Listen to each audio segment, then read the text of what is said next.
ہر طرح کی نعمت آپ کو حاصل ہوگی، کوئی روک ٹوک نہیں ہے، کوئی پابندی نہیں ہے، پھر گھنٹے وغیرہ ختم ہو جائیں گے، یہ اس طرح رات دن وہاں پر نہیں ہوں گے، بس پھر ہمیشہ ہمیشہ کی زندگی ہے، خوب مزے اور عیش ہی عیش ہے۔ لیکن یہ دنیا عمل کی جگہ ہے، اس لیے اپنے گھر میں ایک اچھا ماحول بنائیں، اپنے بچوں کو نمازی بنائیں، خود بھی نمازی بنیں، اگر نہیں ہے تو شرم نہ کریں۔ یہ ہوتا ہے بعض اوقات کہ ہم خود نماز نہیں پڑھ رہے، سارا گھر ایسی ہے، اب اس میں اگر کوئی کہتا ہے یار نماز پڑھو تو کہنے سے پہلے 10 بار سوچتا ہے کہ اس کا ریئیکشن کیا آئے گا، یہ سارے لوگ مجھے تعجب خیز نگاہوں سے دیکھیں گے، بڑا مولوی ہو گیا ہے نمازوں کا کہہ رہا ہے، چھوڑو جی یہ کیا ہو گیا تمہیں، کس مولوی کے پاس بیٹھ گئے ہو؟ تو ان خدشات کے پیش نظر تنبیہ نہیں کی جاتی، تلقین نہیں کی جاتی، اور اگر ہمت کر کے کر لیں اور ایسا ہی رسپانس سامنے سے آ جائے تو پھر نفس و شیطان کہتا تھا کہ ہم نے تو پہلے ہی کہا تھا۔ تو ماحول بنتے بنتے بنتا ہے، آپ شروع کریں، پیار محبت سے کہنا شروع کریں، اور میرا مشورہ ہوگا کہ گھر میں درس قرآن رکھیں، درس حدیث رکھیں، اپنے قریبی کوئی اچھے عالم دین ہوں، صحیح العقیدہ عالم دین کو بلائیں، ان کو گھر میں ان سے درس قرآن کروائیں، درس حدیث کروائیں، اور موضوع اصلاحی رکھیں، اپنے خاندان والے گھر والوں کو جمع کریں، تھوڑی سی تعلیم جب ہوتی ہے، دینی بات بتائی جاتی ہے، ذہن میں نبی کریم صلی اللہ علیہ وسلم اور اللہ تعالیٰ کے احکام آتے ہیں، ان کی پیاری پیاری باتیں ذہن میں جمع ہوتی ہیں، تو گندگی نکلتی ہے اور ایک روحانی طاقت حاصل ہوتی ہے، اور جو ایک اچھے عمل کی بنیاد بن جاتی ہے۔ ایک ایسا ماحول بنا لیں زندگی میں تو بہت اچھا ہے، ورنہ وہی ہوگا صبح صبح اٹھ کے گالی گلوچ، فتنہ فساد، ایک دوسرے کی شکل سے نفرتیں، لڑائی جھگڑے اور فراڈ، جھوٹ، اور اسی طرح زندگی ختم ہو جائے گی، پھر آدمی پچھتائے گا کہ ہم نے ان باتوں پہ عمل پیرا ہونے کی سعادت حاصل کیوں نہیں کی۔ دوسرا نبی کریم صلی اللہ علیہ وسلم کو بتایا گیا کہ وہ دوسرا آدمی جس کے پاس سے آپ گزرے تھے، کہ جس کے ہاتھ میں ایک کانٹا سا تھا، وہ پہلے بانچ میں ڈالتا تھا، کھینچ کے گدی تک لے جاتا، پھر ناک، پھر آنکھ کے اندر، پھر دوسری جانب آتا تو پہلی جانب ٹھیک ہو جاتی تھی، اس کے بارے میں بتایا کہ یہ وہ شخص ہے جو صبح اپنے گھر سے نکلتا اور جھوٹ بولتا جو کناروں تک پھیل جاتا، یعنی ایسا جھوٹ بولتا کہ دور دور تک پھیل جاتا تھا، جیسے ایک جھوٹی بات اس کو بتائی، اس نے آگے، اس نے آگے، اس نے آگے، اس طرح وہ جھوٹ پھیل جایا کرتا تھا، گویا کہ یہ جھوٹا شخص تھا، اور اس جھوٹے شخص کا یہ انجام اللہ تعالیٰ نے قیامت تک رکھا کہ اگر اس کا عذاب قبر قیامت تک چلے گا تو قیامت تک اس کو یہ عذاب ہوتا رہے گا۔ تو اس سے ذرا ہمارے وہ بھائی درس حاصل کریں کہ جو جھوٹ بولتے ہیں، گویا کہ نبی کریم صلی اللہ علیہ وسلم نے اس حدیث کو بیان کر کے، اس واقعے کو بیان کر کے سمجھایا کہ جھوٹ مت بولو، یہ شدید عذاب قبر کا سبب ہے۔ تو بعض مرد ہیں بیوی سے جھوٹ بول رہے ہیں، کاروباری لوگوں سے جھوٹ بول رہے ہیں، سودا بیچنے کے لیے جھوٹ بول رہے ہیں، حتیٰ کہ اپنے ماں باپ سے جھوٹ، اپنے استادوں سے جھوٹ بول رہے ہیں، دینداروں کے سامنے بھی وہ جھوٹ بولتے ہیں۔ اسی طرح بعض عورتیں ہوتی ہیں اپنے شوہر سے جھوٹ، ساس سے جھوٹ، نندوں سے جھوٹ، ماں باپ سے جھوٹ بول رہی ہیں، تو یہ جھوٹا اور جھوٹیاں جو ہیں یہ پھنسیں گے اور ان کے ساتھ یہ سخت معاملہ ہوگا۔ ایسی وہ ماں باپ بھی ذرا درس حاصل کریں جو جھوٹ بول کے اپنے بچوں کی شادیاں کرواتے ہیں۔ بیٹا بے روزگار ہے، کہتے ہیں برسر روزگار ہے، بیٹی کی عمر 30 سال ہے، کہتی ہے ابھی تو 16ویں سال میں لگی ہے، ماشاءاللہ میری بچی، چھوٹی سی بچی ہے، اب وہ دیکھیں تو بچی نہیں ہے، وہ واقعی بڑی بھی محسوس ہو رہی ہے، لیکن وہ ہے 16 سالہ۔ تو یہ جھوٹ بول بول کر، پھر بیمار ہے بچی، اسے کہتے ہیں بالکل صحت مند ہے، روٹی تک سیدھی بنانی نہیں آتی، اور کہتی ہیں کہ میری بچی اتنی سلیقہ مند ہے کہ پورے خاندان والے اس کی تعریف کرتے ہیں۔ وہ تو جب پتہ چلے گا جب وہاں جاتی ہے سسرال کے اندر اور وہ کہتے ہیں چائے بنا کے لاؤ یا روٹی بناؤ، تو پھر پتہ چلتا ہے یہ کتنی بڑی شیف ہے، یہ پورے امریکہ سے سیکھ کر آئی ہوئی ہے، تو پھر وہ لعنت ملامت ہوتی ہے۔ تو ان جھوٹوں کا انجام دنیا میں بھی آپ دیکھ لیں کہ انسان ناقابل اعتبار ہو جاتا ہے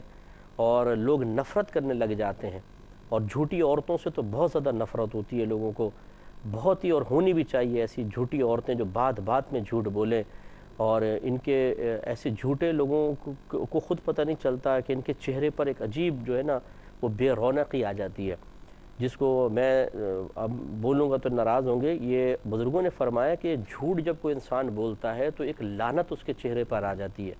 اور جو کثرت سے جھوٹ بولتا ہے اس کا چہرہ پھر بہت ہی زیادہ عجیب و غریب لعنتی قسم کا ہو جاتا ہے، لیکن وہ نظر کوئی آتی پاؤڈر لگانے سے یا مطلب میک اپ کر لینے سے دور نہیں ہوتی، وہ عجیب ہی ایک نحوست ہوتی ہے جو چہرے پر جھلک رہی ہوتی ہے، اور وہ جھوٹ کی ہوتی ہے۔ اور جب 2-4 دفعہ جھوٹ پکڑا جاتا ہے تو انسان بالکل اپنی عزت کو اتنا سا کروا لیتا ہے، ناقابل اعتماد ناقابل اعتبار ہو جاتا ہے،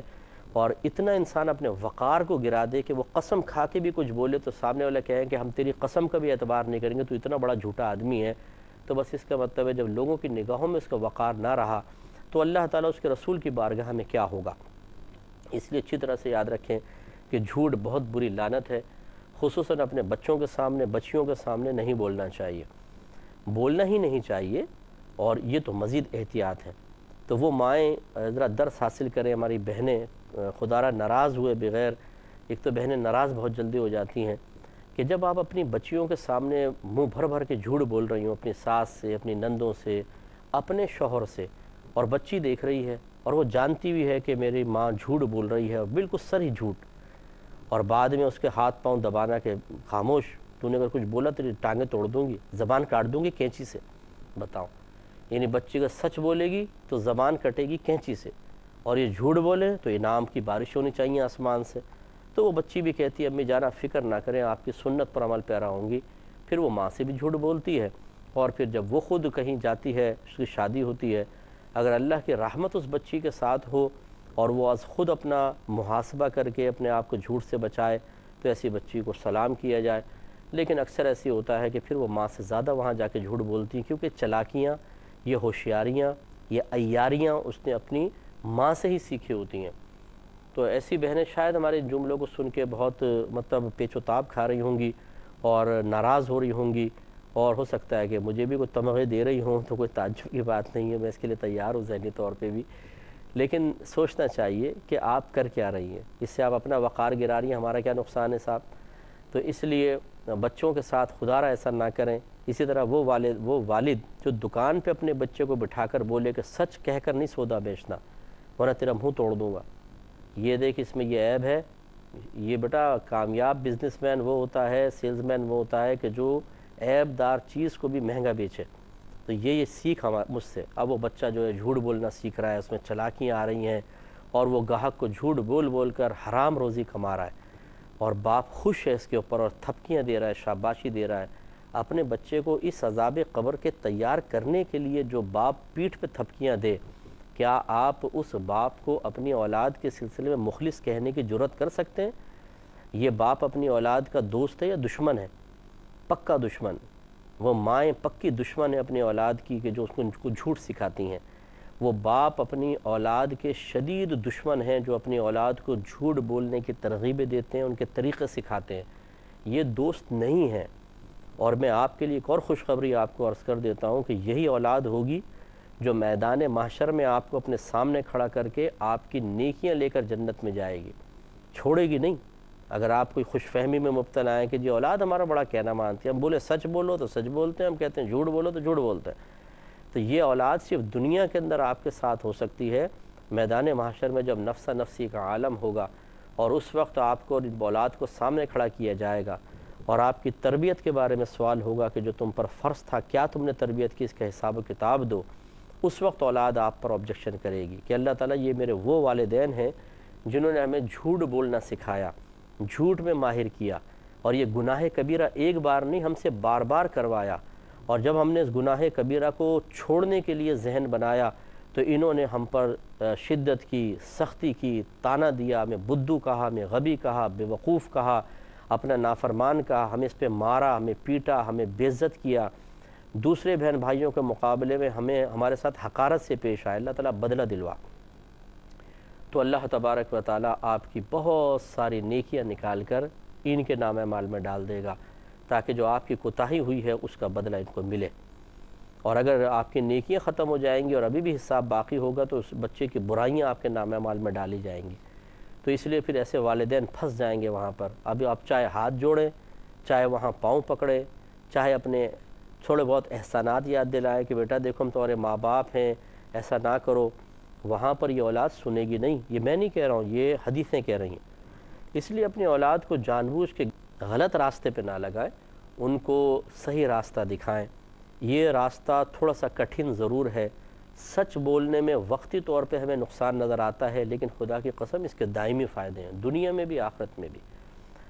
تو جھوٹ بولنے سے کوئی فائدہ حاصل نہیں ہوتا۔ میرے آقا صلی اللہ علیہ وسلم نے جیسے ایک روایت میں ارشاد فرمایا کہ جھوٹی قسم تمہارا سودا تو بکوا دے گی لیکن اس سے بے برکتی پیدا ہوتی ہے۔ تو جھوٹ بول کے جب ہم کوئی چیز بیچتے ہیں، مثال کے طور پہ گاہک لے جاتا ہے، لیکن اس سے برکت ختم ہو جائے گی، نہ پیسے میں برکت رہے گی، نہ رزق میں برکت رہے گی۔ یہ ہمیں خود پتہ چلے گا آگے چل کر، اور دیکھتے بھی ہیں لوگ اپنی آنکھوں سے۔ اس لیے جھوٹ کی عادت کو ختم کریں، اس کو برا سمجھیں۔ یہ گندی چیز ہے، بہت بری چیز ہے، بہت بڑا گناہ کبیرہ ہے۔ اس سے انسان کے چہرے پر اللہ کی رحمت کے آثار ختم ہونا شروع ہو جاتے ہیں۔ اس کے متبادل، اس کے برعکس انسان کے چہرے پر ایک نحوست اور ایک لعنت سی ظاہر ہونا شروع ہو جاتی ہے، اور یہ ہرگز نہیں ہونی چاہیے۔ تو ہمارے بھائی بہن اس پر توجہ فرمائیں گے تو انشاءاللہ بہتر رہے گا۔ پھر سرکار نے فرمایا، انہوں نے کہا کہ وہ جو برہنہ مرد اور عورتیں جو تنور جیسے گڑھے میں آپ نے دیکھی تھیں، وہ بدکار مرد اور بدکار عورتیں تھیں۔ اچھا، یہ اس پہ میں کلام سے پہلے ایک میرے ذہن میں اور بات آئی، وہ بھی میں عرض کر دیتا ہوں کہ انہوں نے کہا کہ یہ وہ شخص تھا جو صبح اپنے گھر سے نکلتا اور جھوٹ بولتا جو کناروں تک پھیل جاتا، یعنی دنیا کے کناروں تک، یعنی ایسا جھوٹ بولتا تھا کہ وہ آگے چلتا چلا جاتا تھا۔ تو یہ خاص ایک اور جھوٹ کی قسم ہوتی ہے کہ بعض اوقات بعض لوگ اپنے دوستوں کے درمیان کسی کی بھی جھوٹی بات بنا کے ذکر کر دیتے ہیں، وہ پورے کالج میں، یونیورسٹی میں، ٹیوشن سینٹر میں مشہور ہو جاتی ہے۔ اب لوگ اس سے جا کے پوچھتے ہیں تم نے ایسا کیا یار، ایسا کہ تمہارے بارے میں سنا ہو؟ کہتا بھائی ایسا نہیں ہے یار، جھوٹ بول رہا ہے وہ۔ تو یوں جھوٹی بات کو بہت زیادہ عام مذاق کے طور پہ پھیلا دینا، یا مطلب جیسے اب یہ سوشل میڈیا پر بیٹھ جاتے ہیں بہت سارے نوجوان، اور بلا تحقیق بات، ایک تو جھوٹ یہ ہوتا ہے کہ ہمیں پتہ ہے کہ ہم جھوٹ بول رہے ہیں، اور ایک ہوتا ہے کہ ہمیں خود پتہ نہیں ہوتا کہ جھوٹ بول رہے ہیں حالانکہ وہ جھوٹ ہوتا ہے، اور وہ یہ ہوتا ہے کہ بلا تحقیق بات ہم تک آتی ہے اور ہم اس کی تحقیق نہیں کرتے، آگے بھیج دیتے ہیں اور وہ جھوٹ پھیل جاتا ہے۔ ان لوگوں کا بھی یہ انجام ہے۔ اس پہ یاد رہا، زندگی رہی تو انشاءاللہ نیکسٹ پروگرام میں تھوڑا سا اور کلام کریں گے۔ وآخر دعوانا ان الحمدللہ رب العالمین۔